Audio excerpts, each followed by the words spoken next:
அண்ணா நீங்க பார்த்தா தெரியும், ஒரு தாய் தன் பிள்ளைக்கு கொடுக்கக்கூடிய வார்த்தை சரியான வார்த்தையாக இருக்கும் என்று சொன்ன அந்த பிள்ளை போகிற இடமெல்லாம் நல்ல வார்த்தையை பேசும்.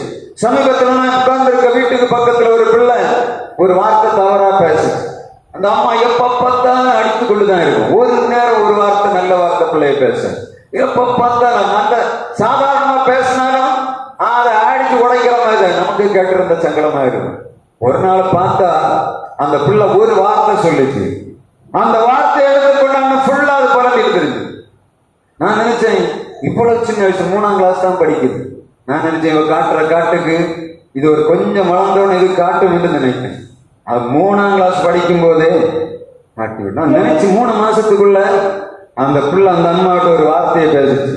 அதோடு அதுக்கு எல்லா விதமான வண்டவாளமும் தீர்ந்து போய் எப்ப பார்த்தாலும் அழுதுகிட்டே தெரியும். எனக்கு அம்மாவா இதை சொல்லி போட்டு, எனக்கு அம்மாவா இதை சொல்லி போட்டு, இந்த வார்த்தையை சொல்லி போட்டு, பேசவே முடியாத கெட்ட வார்த்தை, பச்சை கெட்ட வார்த்தை. அந்த 3ஆம் கிளாஸ் படிக்கிற பிள்ளை பேசிட்டு நான் வாழ்ந்து கொண்டிருக்கிற இடம் அப்படிப்பட்ட இடம். எவன் வாயில பார்த்தாலும் சரி அந்த வார்த்தை தான் வேணும். ஆரம்பிக்கும் போதே எடுத்த உடனே அந்த வார்த்தையை சொல்லிதான் ஆரம்பிப்பாங்க. எப்படித்தான் வளர்க்குறாங்கன்னு தெரியும். ஊரு ஃபுல்லா அப்படிதான்.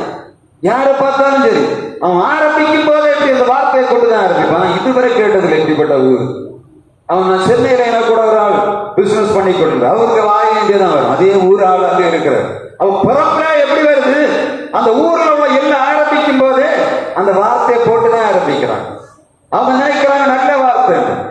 ஆரம்பிக்கும் போதே மெட்ராஸ்ல ஒரு 3 இடத்துல ஒரு வார்த்தை சொன்னா பெரிய சங்கடம். இங்க இன்னொரு வித்தியாசமான ஒரு வார்த்தை, தாயை திட்டுற மாதிரி ஆரம்பிக்கிறான். எடுத்த உடனே அந்த வார்த்தை அப்படிதான் வருது. நல்ல வார்த்தை பேச போகிறாய், நல்ல வார்த்தை உன்னுடைய சகோதரனோடு நண்பனோடு பேச போகிறான். ஆரம்பிக்கிறது என்ன வார்த்தை? மோசமா இருக்கு. ஏன்னா சமுதாயமே சீரழிந்து கிடக்கிறது. எந்த வீட்டுல பார்த்தாலும் சரி அந்த வார்த்தை சர்வசாதாரணமா சின்ன குழந்தையில இருந்தே வருது. எப்படி நம்முடைய வார்த்தை பிள்ளைகளை எப்படி கற்றுக் கொடுக்க வேண்டும், பிள்ளையாக நடக்க வேண்டிய வழியிலே அவனை நடத்த வேண்டும். பிள்ளை எப்படி வளர்த்தணும்? அன்பு செலுத்தி வளர்க்கணும். கூட இருக்கிறவன் உன்னை போல சாப்பிடுறவன்ப்பா, உன்னை போல எல்லாம் உள்ளவன், ரத்தமும் சதையும் உள்ளவன், உன்னை போல எல்லா உணர்வுகளும் உள்ளவன். எனவே நீ அவனை அடிக்க கூடாது, அவனை தொந்தரவு பண்ணக்கூடாது. உன் பிள்ளை நான் எனக்கு படிக்கிற என்னுடைய வழி அவனுக்கும் இருக்கும் என்று சொல்ல உணர்வோடு பிள்ளைகளை வளர்க்கணும். எங்க சின்ன வயசுல எங்க அப்பா என்ன பண்ணுவாருன்னா, சர்ச்சில் யாரு தவறு பண்ணியிருந்தாலும் மேல வரும்போதே புளியக்கம் பிடிச்சிட்டு வருவார். அடி முதல்ல எங்களுக்கு தான் தரும். கேள்வியெல்லாம் இருக்கு. சர்ச்சில் அவர் சண்டே ஸ்கூல் செக்ரட்டரியா இருந்தார். யார் தவறு பண்ணாலும் அவர் சொல்றாரு என்ன எங்க ஒரு குழப்பம் நடந்தது. ஒண்ணுமே பார்க்க மாட்டார், அங்க யாரையும் கேட்க மாட்டார். எங்களுக்கு தவறு சம்பந்தமே இருக்கு. அடிச்சுட்டு கேட்பாரு என்ன நடந்தது, அடிச்ச பிறகுதான் கேட்பாரு. அடிக்க முன்னாடி கேட்கவே மாட்டேன். ஏன்னா அங்க ஒரு ஏற்றி விடுவாங்க. உங்க மூம் பாத்திரா உங்க பிள்ளைகளை சேர்ந்துதான் செய்வாங்க. எப்படி அங்க ஏதோ குழப்பம் நடந்திருக்கும். என்ன நடக்கும்? உங்க பிள்ளையை சேர்ந்தான் போய் செய்வாங்க. அங்க ஒண்ணுமே இருக்காது. நம்ம வேற பக்கத்துல சிரிச்சிருப்போம். இப்படிதான் நடந்தது. வந்தவன் அடியும் கொடுத்துட்டு இன்னொரு சகோதரன் நான் இந்த காலங்களை பார்த்தேன். அவர் சொல்லுகிறார், எங்க அப்பா அம்மா சொல்லி விடுவாங்க, ஏமா அடிச்சாலும் ஒரு அடி கொடுத்தா 2 அடி கொடுத்துருவா, மீதியை நான் பார்த்தேன். வளர்ப்பு வித்தியாசம் இருக்கா? எங்களுக்கு சொன்னது அடிச்சா கொன்னு போட, எவனையும் தொட்ட உன்னை கொன்னு போடன்னு சொல்லு. இன்னொரு தாப்பன் எப்படி வளர்த்து விடுகிறான்? அவன் 1 தந்தா நீ 2 கொடுத்துட்டு வரணும். வந்த பிறகு நான் பார்த்துக்கிறேன் எப்படி இருக்கும், வளர்ப்பு எப்படி இருக்கும். பிள்ளையானவன் நடக்க வேண்டிய வழியிலே அவனை நடத்து. அவன் 3 வயதும் அதை விடாதிருப்பான். இந்த பிள்ளைக்கு நமக்கு உள்ள வித்தியாசம் தெரியுதா? இன்னைக்கு அந்த ஊர்ல என்ன பண்ணாலும் அடிதடிக்கு முந்தி நிக்கிறவனா தான் இருக்கும். எப்படி இருக்கும்? வளர்ப்புகள்ல வித்தியாசம் எப்ப தெரியும்? வாலிப வயதுல தெரியும். அதனால பிள்ளைகளை எப்படி வளர்க்கணும்? இயேசுடைய அன்பிலே வளர்த்த வேண்டும். 2ஆவதாக பிலிப்பியர் 2ஆம் அதிகாரம் 15ஆம் வசனம் சொல்லுகிறது, கோணலும் மாறுபாடான சந்ததியின் மத்தியிலே நம்முடைய ஆண்டவர் நமக்கு கொடுத்திருக்கிற பிள்ளைகளை சுடர்களை போல ஒளி வீசும்படியாக வளர்க்க வேண்டும். நாம் இன்னைக்கு வாசித்தோம் 2 நாளாகவும் 20ஆம் அதிகாரம் 13ஆம் வசனம் சொல்லுகிறது. வாசிக்கலாம். 2 நாளாம் 20ஆம் அதிகாரம் 13ஆம் வசனம். Lead the the lad to life. முதலாவதாக lead the lad to the love. இரண்டாவதாக life, ஜீவனுக்கு நேராக நடத்த வேண்டும். யோசபாத் ராஜாவுக்கு விரோதமாக மிகப்பெரிய சேனை வருகிறது. யுத்தம் வந்துவிட்டு மீதியானியர், அம்மோனியர், கிழக்கத்தி புத்திரர் திரளாய் வந்து கூடிவிட்டார்கள். 2 நாளாம் 20ஆம் அதிகாரம் 1ஆம் வசனத்திலே சொல்லப்படுகிறது. ஆனால் யோசபாத் செய்த வேலையை பாருங்க, சகல ஜனங்களையும் கூட்டுகிறான். அங்கே யாரையெல்லாம் கூட்டுகிறான்? 20ஆம் அதிகாரம் 13ஆம் வசனம் 2 நாளாகுமா? அவர் குழந்தைகளும் அவர்கள் பெண் ஜாதிகளும் அவர்கள் குமாரரும் கூட கர்த்தருக்கு முன்பாக நின்றார்கள். இரண்டாவது, பிள்ளை எங்க நடத்தணும்? லைஃபுக்கு நேராக நடத்தணும், ஜீவனுக்கு நேராக நடத்தணும். இங்கே எதிராளிகள், மிகப்பெரிய எதிராளிகள் பிள்ளைகளை எடுக்கும்படியாக வந்து விட்டார்கள். ஆனால் நாம் பிள்ளைகளை லைஃபுக்கு நேராக, ஜீவனை கொடுக்கிற ஆண்டவருக்கு முன்பாக நிற்கும்படியாக கொண்டு வருகிறோமா? அவர்களை விட்டு நாம் மாத்திரம் யுத்தம் பண்ணுகிறோமா? ஒரு சிங்கத்தை நீங்க பாத்தீங்கன்னா, காட்டில் உள்ள சிங்கம் அது தன்னுடைய பிள்ளையை வளர்க்கும் போது அது முதலாவதாக சாப்பாடு கொடுக்கிறது, இரண்டாவது யுத்தம் செய்ய கற்றுக் கொடுக்கிறது. அது தன்னுடைய இரையை சபதரிக்கும்படியான வேட்டைக்காக ஒரு வாலிப வயது வரும்போது அதை முன்னிறுத்தி பின்னிருந்து போகிறது.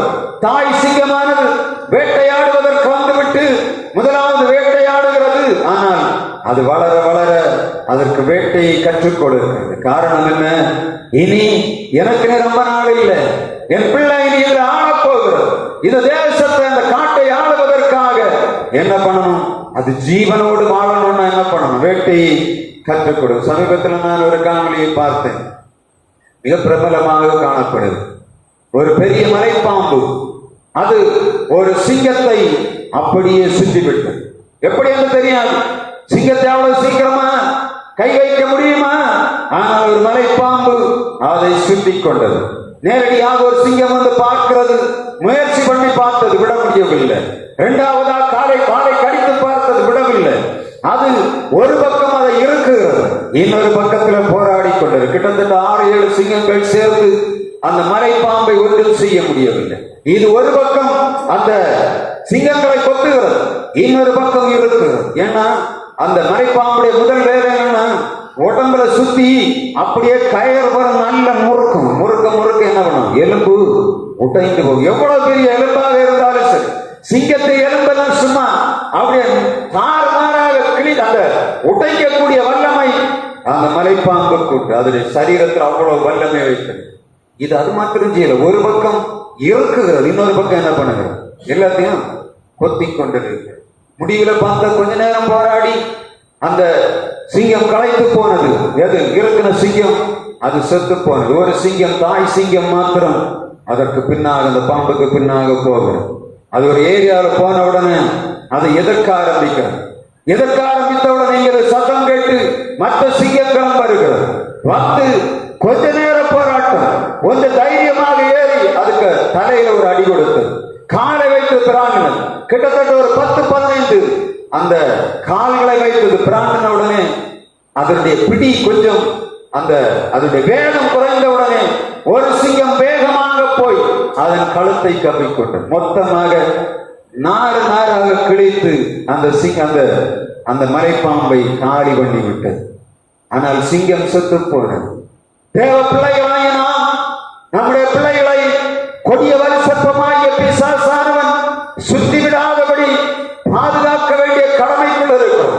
நம்முடைய பாவமாகிய அந்த மலைப்பாம்பு, நம்முடைய அக்கிரமமாகிய மலைப்பாம்பு பிள்ளைகளை சுற்றி அவர்களை நாசம் பண்ணும்படியாக தீர்மானம் பண்ணிவிட்டது. எனவே தேவ பிள்ளைகளாகிய நாம் நம்முடைய பிள்ளைகளை யுத்தம் செய்வதற்காக, பழக்குவிப்பதற்காக தேவ சமூகத்திலே கூட்டி சேர்க்க வேண்டும். Lead the lad to life. நம்முடைய ஜீவன் பாதுகாக்கப்படணும்னா நாம் சாத்தானோடு யுத்தம் பண்ணும்படியான வல்லமையை பெற்றுக் கொள்ளக்கூடிய இடத்திலே பிள்ளைகளை கொண்டு வரணும். அங்கதான் வல்லமை இருக்கு. தேவ சமூகத்திலே பரிசுத்த ஆவியானவருடைய வல்லமை உண்டு. அதை ஆண்டவருடைய பிள்ளைகளாகிய நம்முடைய பிள்ளைகள் பெற்றுக்கொள்ள போக எந்த சத்துருவும் அவளை தொட வரும்போதே உஷாராகி விடுவார். ஒரே சிங்கம் செத்து போனது, ஆனால் மீதியுள்ள சிங்கங்கள் சேர்ந்து அந்த பாம்பை நாசம் பண்ணி போட்டது. திருச்சபையிலே செய்தி கேட்கும்படியாக வந்திருக்கிற தாய் தகப்பனே, பிள்ளைகளுக்கான செய்திதான், ஆனால் பிள்ளைகள் ஒன்றுமே செய்ய முடியாது. தாய் தகப்பனாகிய நாம் நம்முடைய பிள்ளைகளை எப்படி வளர்த்துகிறோமோ, எந்த வழியிலே கொண்டு போகிறோமோ, அதுதான் நம்முடைய எதிர்கால வாழ்வில் நம்முடைய பிரதிபலன் என்பதை நாம் மறந்து போகக்கூடாது. மூன்றாவதாக, lead the children to the light. நாம் இன்றைக்கு வாசித்தோம், யோவான் 8:12 சொல்லுகிறது, நானே உலகுக்கு ஒளியாய் இருக்கிறேன். இயேசு கிறிஸ்து இந்த உலகத்திலே வாழ்ந்த நாட்களில் மார்க் 10:13 சொல்லுகிறது, சிறு பிள்ளைகளை அவரிடத்தில் தொடும்படியாக கொண்டு வந்தார். இதற்காக வெளிச்சம் கொடுக்கும்படியாக. அதைத்தான் பிலிப்பியர் 2 சொல்லப்படுகிறது. இந்த பிள்ளைகள் யார்? ஜீவவசனத்தை பிடித்துக் கொண்டு சுடர்களை போல பிரகாசிக்க வேண்டிய பிள்ளைகளை இயேசுவிடத்திலே கொண்டு வர வேண்டும். பிள்ளைகளை தொடும்படி அவர்கள் கொண்டு வந்தார்கள்.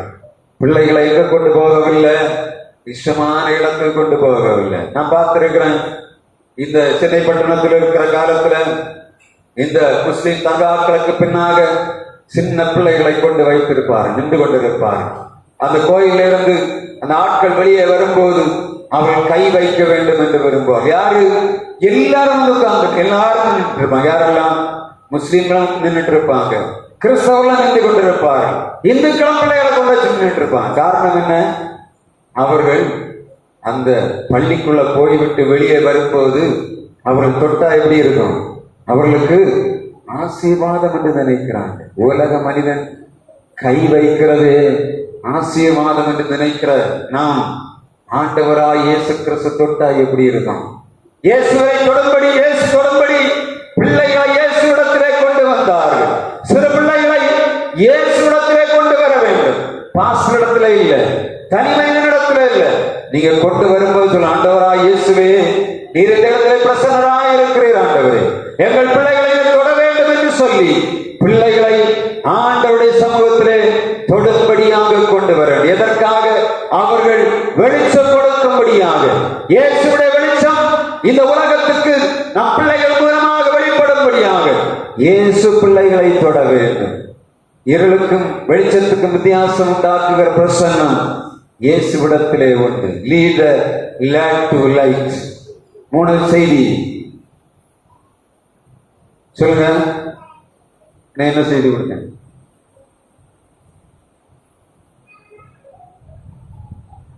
Lead the lad to the love.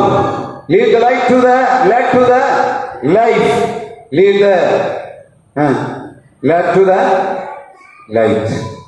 சரிதானே? ஞாபகத்தில் வச்சிருக்கோம். சின்ன பிள்ளைகளும் செய்தி கொடுத்திருக்கிறேன், அப்பா அம்மாவுக்கு செய்தி கொடுத்திருக்கேன். எப்படி நடக்கணும் நீங்க பார்த்துக்கணும். இந்த சிறுவர் ஞாயிறு வருஷத்துக்கு ஒரு தான் நடக்கும். அந்த ஒரு நாள் தான் உங்களுக்கு செய்தி கொடுக்க முடியும். பிள்ளைகளை கொடுத்திருக்கிறோம். பிள்ளைகளை நடத்த வேண்டிய வழிகள் நம்முடைய கையிலே ஒப்பு கொடுக்கப்பட்டிருக்கிறது.